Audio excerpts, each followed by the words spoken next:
Chers abonnés des Plumes Conscientes, bonjour, je suis Tigui Elébé Motinguia, je suis l'initiateur du mouvement littéraire Les Plumes Conscientes. Depuis quelques temps, je reçois beaucoup de messages de la part de mes abonnés, de plus en plus nombreux à nous suivre, des questions aussi diverses que variées. Par exemple, celle d'un abonné de la province de Lubumbashi qui veut savoir si être écrivain en République démocratique du Congo est un métier ou une passion. Très belle question. Je vous avoue que d'emblée, cette question m'a laissé pantois, presque sans mots, sans réponse certaine. Je devais moi-même commencer par m'en convaincre. J'ai donc décidé d'approfondir la question avec vous. Être écrivain, est-ce une passion ou un métier en République démocratique du Congo? Vous avez la réponse? En tout cas, le débat est lancé. Quand on exerce le métier d'écrivain, travaille-t-on à plein jour, 7 jours sur 7, ou est-ce qu'on est en vacances tout le temps? Car en effet, dans ce cas, la frontière entre le travail et la passion peut très vite être difficile à cerner. Déjà, je ne sais pas si en République démocratique du Congo, il existe des gens qui ont fait de l'écriture leur métier. J'entends par là une activité principale qui les rémunère principalement.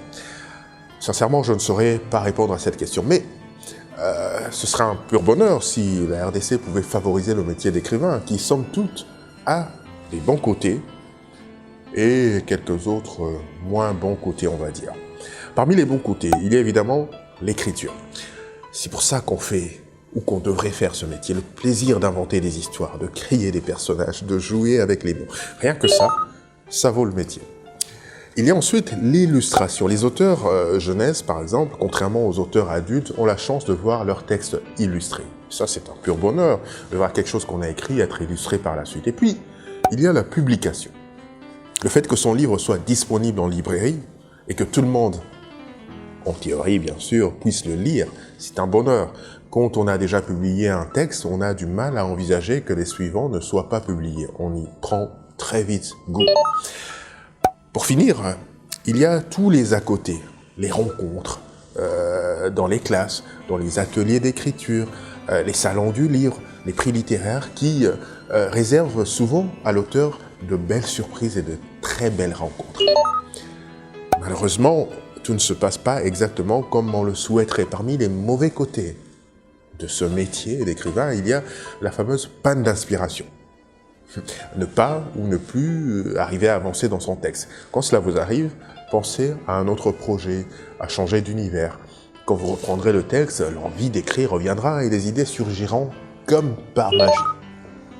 Il y a aussi les illustrations ratées, comme inconvénient de ce métier. Du point de vue de l'auteur, bien sûr, c'est très pénible pour un auteur de voir son texte illustré par un illustrateur dont il n'apprécie pas le style ou la façon dont il s'est emparé de son texte. Ça laisse un goût de fête gâché. Il y a aussi ce que les écrivains redoutent, c'est la critique. Ah, la critique, quelle corvée! Si elles peuvent faire du bien et encourager un auteur à persévérer, elles peuvent également être très blessantes. Parce qu'un auteur s'investit beaucoup dans ses textes, même s'il vise les tout jeunes lecteurs. On a beau avoir des bonnes critiques sur un livre, on ne va retenir que celles qui sont négatives. On peut parler aussi de l'incertitude concernant la publication. Quelle que soit sa notoriété et les efforts qu'il a fournis, l'auteur ne sait jamais si le texte qu'il vient d'écrire sera retenu ou pas par les maisons d'édition à qui il a soumis son manuscrit. Quant au succès, il reste aussi très aléatoire. Enfin, il y a la rémunération des droits d'auteur qui sont en principe calculés sur les ventes, qui sont souvent très faibles, si pas inexistantes. Ils ne permettent qu'à très peu d'auteurs de vivre de leur plume. Alors, après toutes ces explications, je vais vous reposer la question, chers abonnés des Plumes Conscientes, et vous laisser le soin d'y répondre. Être écrivain en République démocratique du Congo est un métier ou une passion?